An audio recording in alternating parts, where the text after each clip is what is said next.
Pada video kali ini, saya akan menjelaskan penjelasan kepada sobat sehat sekalian tentang apa sih penyebab dada ini terasa berdebar tiba-tiba. Mau tahu apa isinya? Ayo kita simak video berikut ini. Penyebab dada berdebar atau dalam bahasa medis disebut sebagai palpitasi yang paling sering yaitu pertama oleh karena adanya olahraga atau aktivitas yang berlebih.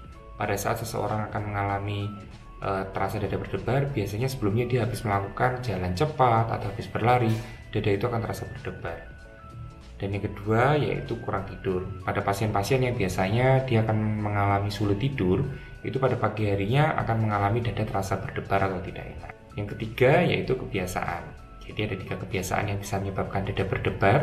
Yang pertama yaitu kebiasaan merokok, yang kedua kebiasaan minum alkohol, dan yang ketiga kebiasaan kita minum minuman kopi yang mengandung kafein atau kayak cutting deng atau minum minuman stimulan yang mengandung kafein. Yang keempat yaitu biasa akibat habis minum obat-obatan seperti obat flu yang paling kita tahu sering banyak mengandung pseudoephedrine.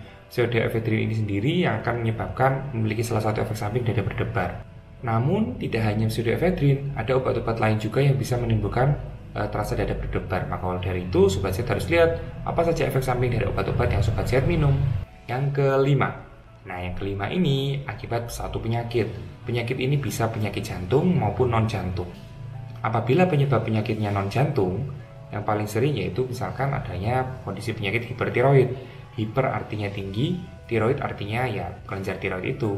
Nah, terjadinya peningkatan aktivitas dari hormon tiroid ini akan menstimulasi jantung kita untuk berdebar lebih cepat, sehingga pasien-pasien yang hipertiroid akan mengalami dada serasa berdebar, kemudian berkeringat, karena metaboliknya bisa 2 kali lebih cepat dibanding orang normal.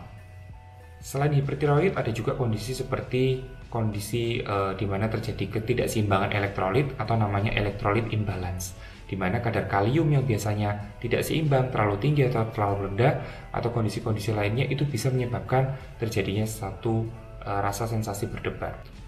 Nah, kalau yang penyakit jantung ya jelas, kalau misalnya terjadi atau sobat sehat sekalian ada yang punya riwayat sakit irama jantung yang tidak teratur seperti AF atau atrial fibrilasi atau VF, nah itu semua pasti akan mengalami dada terasa berdebar. Nah, kemudian setelah tahu penyebabnya, apa nih yang harus dilakukan?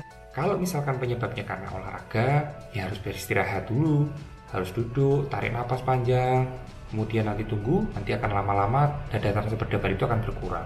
Apabila penyebabnya kurang tidur, maka sobat sehat sekalian harus memiliki waktu tidur yang cukup. Kapan sih berapa lama sih waktu tidur yang cukup? Waktu tidur yang cukup yaitu kurang lebih harus lebih dari 8 jam. Ketiga, faktor kebiasaan misalkan karena tadi merokok atau minum alkohol atau minum kopi.